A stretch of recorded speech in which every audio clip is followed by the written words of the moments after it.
as I'm recording this show, news has just broken that the Dutch police have raided the Jehovah's Witness headquarters and locations in the Netherlands. Welcome to the show. I'm Robin Jackson and you're listening to Cult Life.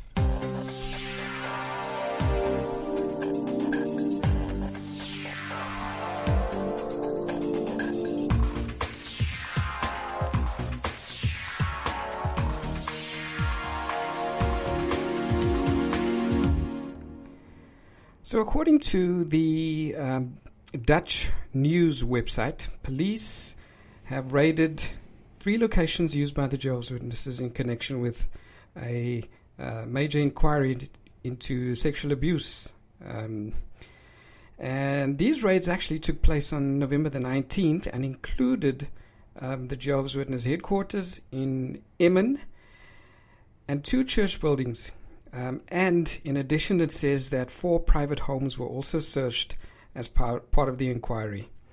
The raids prompted by multiple reports of sexual abuse that have been made by former members. And the department is currently investigating 9 cases involving Jehovah's Witnesses, the spokesman said. The Justice Minister said in August the Public Prosecution Department had begun a criminal investigation into sexual abuse within the Jehovah's Witness community after at least 5 people have made a formal complaint. Now, this is according to the website. And in July, MPs from across the political spectrum called for an investigation after the church said it would not sanction an independent inquiry into dozens of claims of abuse. Now, the website goes on to say that the church authorities say that measures have been put in place to protect children and very few victims have come forward. However, a foundation set up by victims of sexual abuse within the Jehovah's Witnesses has already registered 276 potential cases of abuse. Now, Decker said last year that the church should look to the example of the Catholic Church in dealing with complaints about sexual abuse. And it says in total 3,712 people have reported being victims of sexual abuse within the Catholic Church to a special hotline set up in 2010. And there are about 30,000 Jehovah's Witnesses in the Netherlands. So this is a breaking story. It'll be, it's just broke. As I said, as I was recording this podcast, news came about that this has happened. So it's a developing story, and it'll be interesting to see what comes out of this.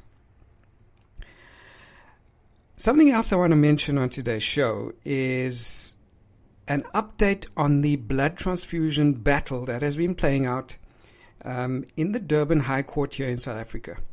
Now, I think it was episode 25 or 26, I actually mentioned, episode 26, I actually discussed the case of a family that has been taken to court to allow the doctors and the pediatricians to administer a life-saving blood transfusion to their 5-year-old, a Jehovah's Witness family. Well, this past week, lo and behold, 2 more families have appeared in court. And this has made headlines in the media here in Durban and in South Africa, in the print media and the broadcast media as well. So, a bit of background here. A KwaZulu-Natal father told the Durban High Court on Wednesday that his 3-year-old daughter should not receive life-saving blood as, quote, he says, it is not in the Bible. Now, the man among 3 sets of Jehovah's Witness parents who have been taken to court by the KwaZulu-Natal Health Department to obtain an order for doctors to administer this life-saving blood transfusion to their chronically ill children. And I think, if I'm not mistaken, that all of these children are actually suffering from sickle cell anemia. The report goes on to say that the man said in court, "I'm against it, and so is my wife. It is against my religion." This is what the man reportedly told the court. Now, the father told the court that he understood that an interim order had been granted to allow his daughter, who has sickle cell anemia, to receive blood, but that he, however, planned to fight it. Now, last month, as I've reported before and mentioned in the previous episode, the KwaZulu-Natal MEC for Health, Sibongiseni Dlomo, and an Addington Hospital specialist pediatrician went to court for an order to allow this 5-year-old boy, who was also suffering from sickle cell anemia, to receive blood transfusion as and when is necessary. Now, since then, these 2 more cases of Jehovah's Witness families were taken to court, where the 3 matters were joined. And the case, of course, has now been adjourned, I think, up to February the 26th. Now, representing the parents of the 5-year-old boy, Andrew Christensen on Wednesday told the court that his clients would oppose the order as there was no longer a need for it. And he said that the child was stable and was now treated as an outpatient. The situation here is that the applicants approached the court saying that this was an emergency situation, and that if the child did not get the blood transfusion, the child would die. Now, Christensen confirmed that the child did not receive the transfusion following the court order. However, his condition had improved. Now, he said, and I quote, "This is not a case of the parents refusing medical treatment. They are instead asking for alternatives that are within their rights," he said. And representing Dlomo, which is the pediatrician, Dashendra Naidu, said the interim order would cover emergencies without having to go to court whenever the child needed blood transfusions. And we know with this sort of illness or disease, sickle cell anemia, in most cases, if not in all cases, it is important that the child receives blood transfusion, whole blood, to keep and to sustain his body, or the child's body. He said all 3 children were suffering from a condition that was unpredictable. Therefore, an order had to be in place to allow doctors to administer blood transfusions when necessary. And as I said before, this matter was now adjourned to February the 26th, with the interim order still in place. I'm glad that the medical fraternity here in South Africa is taking these cases on with fervor and are saving these children's lives and are acting in the best interest of the children.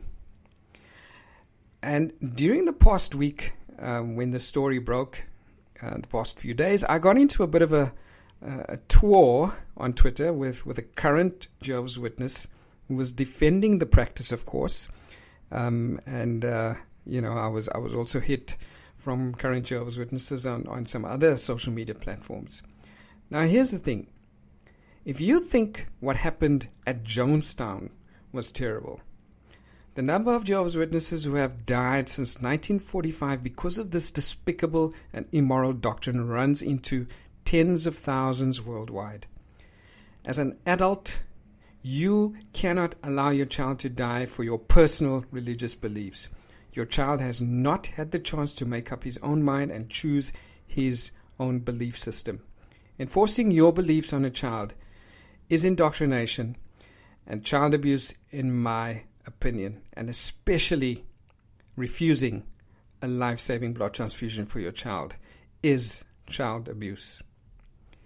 Those Jehovah's Witnesses who do not accept blood transfusions let me rephrase that. Those Jehovah's Witnesses who do accept blood transfusions are very often ridiculed and shunned for their decision. In effect, the witnesses are saying, "Hey man, you should have died, because now that you are alive and well, you're now dead to us, your friends, and your family." I want to leave you with that, and I want you to think about that for a moment.